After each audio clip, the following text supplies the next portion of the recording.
Hello friend, I am doctor Harshad Rawal MD homeopaths और मेरी channel में आपका स्वागत है।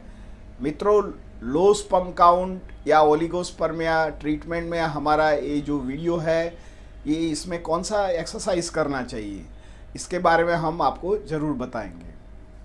मित्रों, जब हमारा बॉन्स होता है और हमको यंग हो जाते हैं, तब शादी करने का टाइम हो जाता है, तब हम योग पात्र से हम शादी करते हैं। 1-2 साल के बाद बच्चा नहीं होता है, जांच कराते हैं, तब जांच में मालूम पड़ता है कि आपको जो स्पर्म काउंट है ये नॉर्मल से नीचे है। तो इसके बेबी बॉर्न बनना या आपका फैमिली बनना मुश्किल हो जाता है। आप फर्स्टेड आ जाता है, आप एग्रेसिव बड़ी बड़ी ट्रीटमेंट लेते हैं, थक जाते हैं, पैसा से भी थक जाते हैं, इम्प्रूवमेंट नहीं होता है। 1-2 साल आप पैसा का बर्बादी हो जाता है, तो दोनों कपल्स फ्रस्ट्रेशन में आ जाता है। तो मित्रों, इसमें कोई घबराने की ज़रूरत नहीं है। मैंने मेरी 35 साल की प्रैक्टिस में कई पेशेंटों को मैंने एडवाइस दिया है कि आप योगा कीजिए। खाने में आप जो मैंने ये वीडियो बनाया हुआ है, नीचे लिंक है, क्या खाना चाहिए क्या नहीं खाना चाहिए, ये आपको इसके ऊपर ध्यान देना चाहिए। इसका क्या मैनेजमेंट है, मैंने ये सब वीडियो में डाला हुआ है। तो मेरा ये जो 2 वीडियो है, आप जाके आपका जो लो स्पर्म काउंट है इसके बारे में आप एजुकेशन प्राप्त कर सकते हैं। हेलो मित्रों, I am doctor Harshad Rawal MD homeopaths और मेरी चैनल में आपका बहुत बहुत स्वागत है। आज हम देखेंगे कि जो लोग लो स्पर्म काउंट हो गया है, तो अभी लो स्पर्म काउंट का मतलब क्या है। जब हम जांच कराते हैं पैथोलॉजिकल, हमारा वीर्य की जांच होता है पैथोलॉजिकल, और इसमें से 15 मिलियन से 200 मिलियन से हमारा स्पर्म काउंट लो होता है। कम उसकी जो काउंटिंग होता है ये लो होता है, इससे 10 होता है, 12 हो जाता है, 8 हो जाता है, तो उसको लो स्पर्म काउंट बोलता है। और इसमें जो हेल्दी स्पर्म काउंट होता है उसको मोटिलिटी बोलता है। ये 50% से ज़्यादा मोटाइल होता है जो हेल्दी स्पर्म होता है, तो ये फर्टाइल होने में सक्षम होता है। तो जब भी टेस्ट कराते हैं तब डॉक्टर आपका स्पर्म काउंट देखता है, इसकी मोटिलिटी देखता है, स्पर्म वॉल्यूम देखता है। कई बार ये 0 हो जाता है, इसको भी नील स्पर्म काउंट बोलता है। इसके लिए भी मैंने वीडियो बनाया हुआ है, तो आप नील स्पर्म काउंट के लिए भी आप देख सकते हैं। कई कंडीशन में नील स्पर्म काउंट सक्सेसफुली ट्रीट हो जाता है। पर ज़्यादातर जो ओलिगोस्पर्मिया जो पेशेंट होता है, जो लो स्पर्म काउंट पेशेंट होता है, ये झड़प से अच्छा हो जाता है। और ये जो दवा की कोई साइड इफ़ेक्ट्स नहीं होती है, लंबे टाइम लेने की ज़रूरत भी नहीं होती है। पर साथ में आप खाना पीना और थोड़ा एक्सरसाइज पर ध्यान रखोगे तो आपका जो बॉडी का जो इम्यूनिटी एनहेंस हो जाएगा। जो आपका ग्रोइन एरिया में ब्लड सर्कुलेशन पुअर हो जाने के कारण आपका लो स्पर्म काउंट हो गया है, या कोई पास्ट में कोई बैड आदत की वजह से, सेक्सुअल ज़्यादा स्टिमुलेंट वजह से आपको ये जो प्रॉब्लम आया हुआ है, तो ये रिस्टोर कर सकता है। तो मित्रों, ये वीडियो में हम आपको 8 से 10 आसन ऐसा बताएंगे। ये योगिक एक्सरसाइज है, इसमें आपको कोई हार्मफुल नहीं है और आपको एग्रेसिव करने की ज़रूरत नहीं है। मित्रों, मैं इसलिए आपको बताता हूँ, कई बार जो स्पर्म काउंट लो होता है, ये जिम ज्वाइन करो तो आपको कई बार हाइटस हर्निया या वेरिकोसेल होने का चांसेस रहता है। कई बार आपको कमर में दर्द होने का चांसेस रहता है। एक ठीक करने जाओ तो दूसरा आपको सफ़र करना पड़ता है। तो योगा इज़ अ बेस्ट, क्योंकि योगा में हमारा मन भी शांत हो जाता है और शरीर में भी स्ट्रेस होने से हमारा oxygen level 200 to 3 time oxygen level बढ़ता है शरीर में, तो जो उसकी कार्य क्षमता बढ़ता है और हमारा स्पर्म मोटिलिटी भी बढ़ता है, स्पर्म काउंट भी बढ़ता है, स्पर्म वॉल्यूम भी बढ़ता है और हमारा जातीय शक्ति भी बढ़ता है। तो योगा इज़ अ सर्वश्रेष्ठ है। और हमारा 500 सालों से भी हमने हमारा जो योगिक एक्सरसाइज है, हमारा जो पूर्वजों, हमारा ऋषि मुनियों ने हमको एक आशीर्वाद स्वरूप में दिया है, और ये प्रकृति के साथ इनकॉर्पोरेट योगा है और हेल्थ के लिए भी ये बेनिफिशियरी है। तो सबसे पहले करो, वार्म अप्स करने से क्या होगा, तुम्हारा ब्लड सर्कुलेशन बढ़ेगा, शरीर में कहीं स्टिफनेस नहीं रहेगी। क्योंकि जो भी योगिक एक्सरसाइज है ये सेंट्रल एब्डोमेन में वो फोकस करती है। कोई भी एक्सरसाइज करो तो आपका जॉइंट में या आपका हाथ बॉडी में इफेक्ट आता है, पर सेंट्रल ओबेसिटी पर इफेक्ट नहीं आता है। पर योगिक एक्सरसाइज में आपका सेंट्रल ओबेसिटी, कोई भी ये योगा एक्सरसाइज कर तो सेंट्रल ओबेसिटी में ही ज़्यादा एक्सरसाइज मिलता है। और यही ज़रूरत है, क्योंकि हमारा जो कुंडलिनी शक्ति वीक पड़ जाती है, तो उसको जागरूक करने की ज़रूरत है। कुंडली जागरूक करने का मीनिंग वही होता है कि जो एब्डोमिनल एरिया में ब्लड सर्कुलेशन लो होता है, ब्लड सर्कुलेशन लो हो जाता है या पुअर होता है, माल नरिशमेंट रहता है, तो वही अंग हमारा जो ग्रोइन एरिया में वही अंग हमारा जो एंटिसिपेशन करना चाहिए लाइफ लॉन्ग के लिए नहीं कर पाता है, तो हमारा इसी तरह प्रकार के रोग होता है।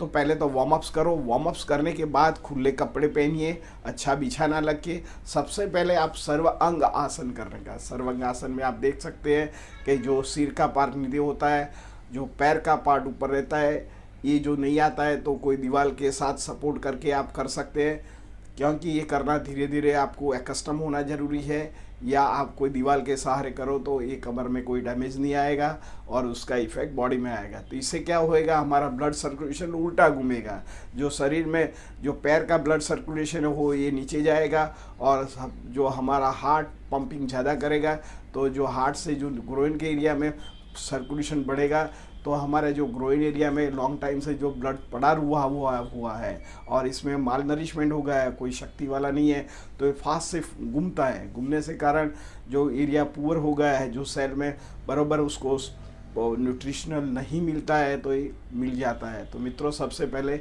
आपको ये सर्वांग आसन करने का है। इसका जो अवधि है 30 सेकंड से 1 मिनट करने का है। जो भी योग करो ये धीरज से करो, तो उसका परिणाम भी अच्छा आता है। देखो, योग में आपको कभी भी थकान नहीं लगेगा। आप कभी चलने को जाओ, दौड़ने को जाओ, तो 1-2 दिन चल सकते हैं, दौड़ सकते हैं, पर नेक्स्ट डे आपको टायर्डनेस लगेगा।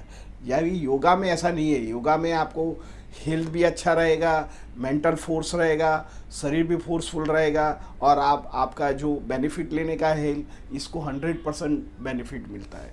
सेकंड है सर्वांग आसन। सर्वांग आसन में जब आसन करने के बाद आपको हलासन करने का है, मतलब पैर है ये सिर तरफ मुड़ने का है। इससे करने से तुम्हारा जो ग्रोइन एरिया में ब्लड सर्कुलेशन बढ़ता है, इससे स्टिफनेस नहीं रहेगा, तुम्हारा जो करोड़ जो फ्लेक्सिबिलिटी बढ़ता है, ये पीबो जेनाइटल ऑर्गन में आपका ब्लड सर्कुलेशन बढ़ा देता है, स्टिफनेस कम कर देता है, आपको फ्लेक्सिबिलिटी बढ़ता है, आपको शारीरिक शक्ति भी हो जाता है, बहुत बूस्टिंग हो जाता है। और आपको ये न्यूट्रिशन मिलने से आपको जब जातीय प्रक्रिया करते हैं तो इसमें भी बेनिफिशियल मिलता है, डिपेंडेटिंग होता है।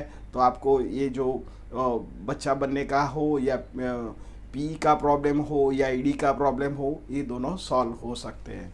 मित्रों, ये 2 आसन करने के बाद, कोई भी आसन एक परफॉर्म्स करने के बाद आपको शवासन करने का होता है।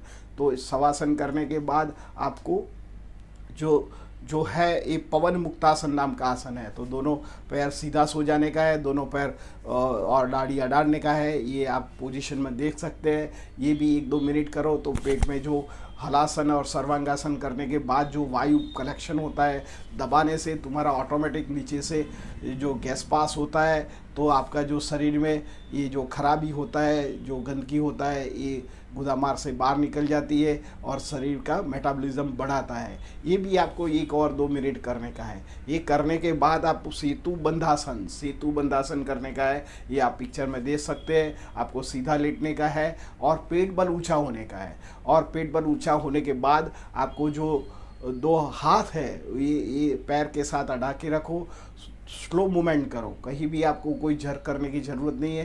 कहीं भी दबाना आए शरीर में तो वहीं हमारा जो मन है वहीं फोकस करो और 30 सेकंड टू 1 मिनट સુધી उसको एक्सटेंड करो। और ये करने के बाद धीरे धीरे शवासन कर दो, नॉर्मल मुद्रा में आ जाओ, तो आपका ये ब्लड सर्कुलेशन धीरे धीरे नॉर्मल हो जाएगा और तुम्हारा जो बॉडी का एनहेंस है, तुम्हारा बूस्टिंग करेगा। तो तुम्हारा एक ग्रोइन में पीबो जो जेनाइटल ऑर्गन में ब्लड सर्कुलेशन बढ़ेगा। बढ़ने से आपके जैविक क्रिया है फास्ट बनेगा और धीरे धीरे ये माइक्रो एक्सरसाइज है, उसको धीरज से काम करो। 1 महीना, 2 महीना, 3 महीना, 6 महीना करोगे तो आपका, मैं 100 शॉर्ट बोलता हूँ कि आपका जो लो हो गया है स्पर्म काउंट, ये एनहेंस करेगा और आपको बूस्टिंग होएगा और बेबी बॉर्न करने में सक्षम हो जाओगे।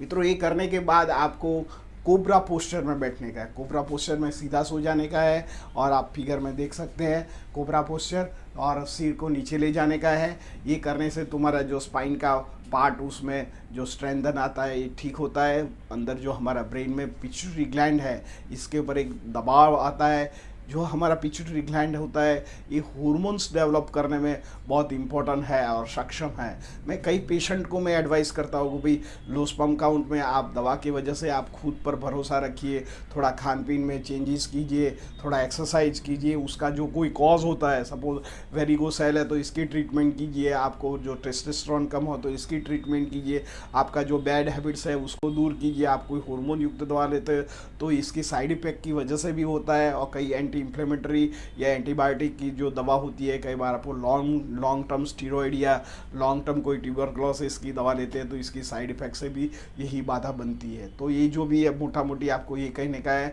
इसमें से बाहर निकलना का है, तो आप खान पीन और एक्सरसाइज पर ध्यान रखोगे, शॉर्ट आपको बेबी बन जाएगा, कोई दवा की भी ज़रूरत नहीं पड़ेगा। तो फिर भी नहीं बनता है तो आप कोई भी अच्छे होम्योपैथ या हमारा सेंटर में आके भी दवा ले सकते हैं, या आपका जो रिपोर्ट होता है जो नीचे लिखा हुआ है हमारा व्हाट्सएप नंबर पर सेंड करोगे तो आपको शॉर्ट आपको हेल्प बन जाएगी। मित्रों, जो आगे का जो वीडियो है, ये जो योगा है, इसमें उल्टा सो जाने के बाद जो पेट बल का जो योगा है, सबसे पहले भुजंगासन। ये भुजंगासन है, हमारा पेट को कॉम्प्रेस करता है ज़मीन के साथ रहने से, और कुदरती कॉम्प्रेशंस मिलता है, उसको कोई मसाजिंग की ज़रूरत नहीं होती है। जो उल्टा सोने से हमारा ये भुजंगासन है तो पेट को एक कुदरती दबान आता है, तो जो भी अंगों में दबान आता है, इसमें से जो वेस्ट प्रोडक्ट होता है, इसमें जो खराबी होता है, धीरे धीरे हमारा ब्लड सर्कुलेशन में यूरिन या स्टूल वाटे निकल जाती है और हमारा शरीर को बूस्ट करता है। बूस्ट की वजह से हमको ये जो प्रॉब्लम हुआ है लो स्पर्म काउंट का या ओलिगोस्पर्मिया का जो बोलता है, या मेल इनफर्टिलिटी है, तो भी ठीक हो जाता है। ये जो योगा है only not for male infertility, female infertility में है, जिसको पीसीओडी है, जिसको जो ब्लॉकेज है, ट्यूब ब्लॉकेज है, जिसको एंडोमेट्रोसिस है, मैं आगे हमको वीडियो में बताएंगे, जिसको जो थ्रेटन एबॉर्शन है, बार बार जो एबॉर्शन हो जाता है, जिसको मेट्रोरेजिया है, ब्लड जो उनको मेंस्ट्रुएशन इरेगुलर आ जाता है, उनके लिए भी योगा जरूरी है। Not for yoga for all. आपको सब रोगों में योगा कीजिए तो योगा आपको बेनिफिशियरी मिलेगा, थकान भी नहीं लगेगा और शरीर को स्ट्रेंथ बनेगा।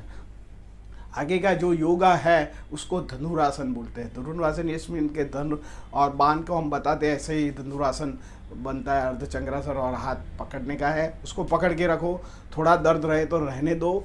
ये जो दर्द होता है योगा के लिए, ये अच्छाई के लिए दर्द है, ये टेम्पररी दर्द रहेगा, जो स्टिफनेस चला जाएगा। जब भी आपको दर्द होता है ये पेनफुल है, ये जो योगा के लिए बना हुआ जो दर्द होता है ये हमारा शरीर का अच्छाई के लिए है। इसलिए थोड़ा दर्द हो तो डोंट घबराने की ज़रूरत नहीं है। ये आप जब रिलैक्स करोगे तो नॉर्मल मुद्रा में आ जाएगा। जैसे आप एक योगा करते रहो तो ये जो मसल्स में स्टीफनेस है, मसल्स में जो गठान पड़ गई है, धीरे धीरे नॉर्मल वे में आ जाती है और आपका कोई भी शरीर में दुखाव नहीं रहेगा और आप यंग रहोगे, आपका एनर्जी बूस्टिंग बढ़ेगा, इम्यूनिटी बढ़ेगा और आपका जो भी छोटा मोटा प्रॉब्लम है इनफर्टिलिटी का 100% श्योर हो जाता है।